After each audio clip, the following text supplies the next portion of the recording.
నమస్తే, welcome to Disha TV. Rangareddy జిల్లా యాచారం మండలానికి చెందినటువంటి గ్రామ ప్రజలందరూ కూడా రోడ్డునెక్కినటువంటి పరిస్థితి. గత ప్రభుత్వంలో తీసుకున్నటువంటి అయితే 19,333 ఎకరాలు ఉందో ఆ భూమిని కాపాడతామని అప్పుడు చెప్పినటువంటి కాంగ్రెస్ ప్రభుత్వం ఈ రోజు రాగానే ఆ భూమిపై ఏం మాట్లాడట్లేదు. ఆ భూమి ఇప్పుడే లిటిగేషన్లో ఉంది, ఏదో రకరకాల కారణాలు చెప్పి కూడా ఆ ప్రజల్ని ఇప్పుడు మోసం చేస్తున్నారని కూడా వారందరూ కూడా రోడ్డునెక్కినటువంటి పరిస్థితి. అసలు మాట్లాడదాం, ఏం జరిగింది, అసలు వాళ్ళ మధ్యలో గతంలో సపోర్ట్ చేసినటువంటి ప్రభుత్వం ఇప్పుడు ఎందుకు వారిని ఇబ్బంది పెడుతూ అడిగి తెలుసుకుని ప్రయత్నం చేద్దాం.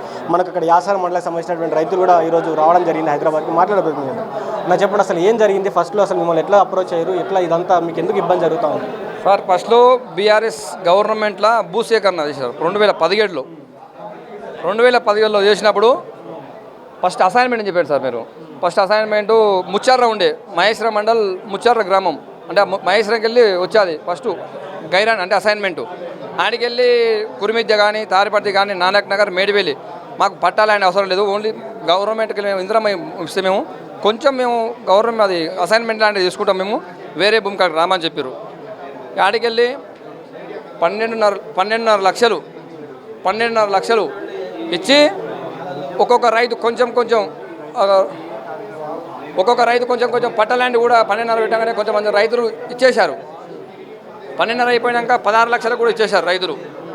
ఇచ్చినాక మా ఇవి కాంగ్రెస్ వాళ్ళు అందరూ కోదండ రెడ్డి కానీ మల్లెడ్డి రెడ్డి కానీ కోమటిరెడ్డి వెంకరెడ్డి అప్పుడు ఎంపీ ఉండే ఒక్క తూట దిగితే ఫస్ట్ తూట నాకు గుండెలకి దిగి మీకు దిగాలని చెప్పాడు. కోమటిరెడ్డి మినిస్టర్ ఉండు ఫస్ట్ తారిపట్ల గ్రామ పంచాయతీ కాడ అప్పుడు రమేష్ సర్పంచ్ ఉండే ఒక్క తూట నా ఎమ్మడి దిగితే మీ ఫస్ట్ నా దిగగానే మీకు దిగాలి. ఇంతమంది పోలీసులు వచ్చినా నాది ఎక్సైజ్ బాడీ అది ఇదని చెప్పి మంచిగానే మమ్మల్ని వాడుకుంటూ అన్నీ చేసిండు.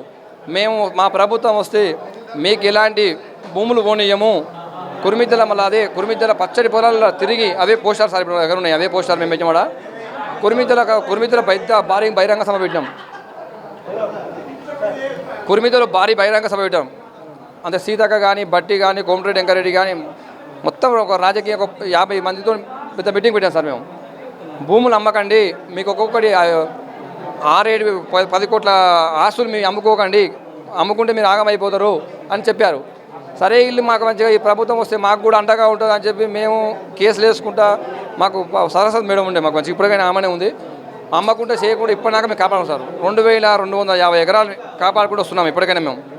కానీ కోట్ల స్టే ఉన్నా ఏది ఉన్నా కానీ మాకు ఆన్లైన్ ఎక్కేమో స్టే వచ్చింది సార్.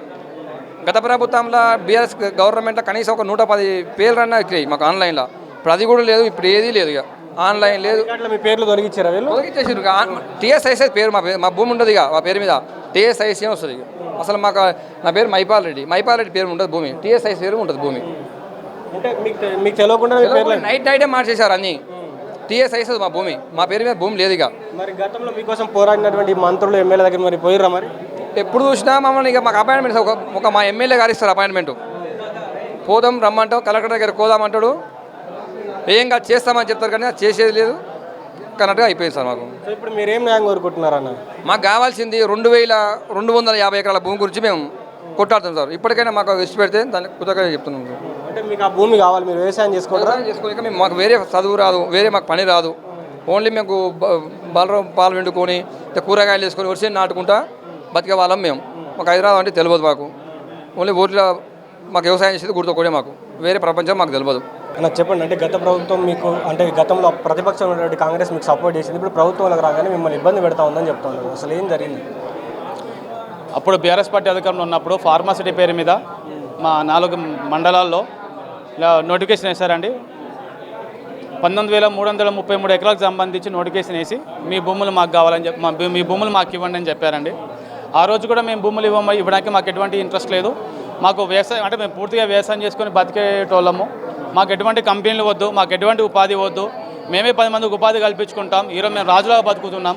అంతేగాని మీరు ఇచ్చే ఉద్యోగాలు మేము డిపెండ్ అయ్యి మా భూమికి ఇవ్వడానికి మాకు ఎటువంటి ఇంట్రెస్ట్ లేదని చెప్పేసి క్లియర్ చెప్పామండి. దాన్ని ఏం చేశారంటే, మీరు ఏదైతే గవర్నమెంట్ మీకు బతకడానికి అసైన్ భూమి ఇచ్చిందో అది డెవలప్మెంట్ కింద మాకు తీసుకున్న రైట్స్ ఉన్నాయి.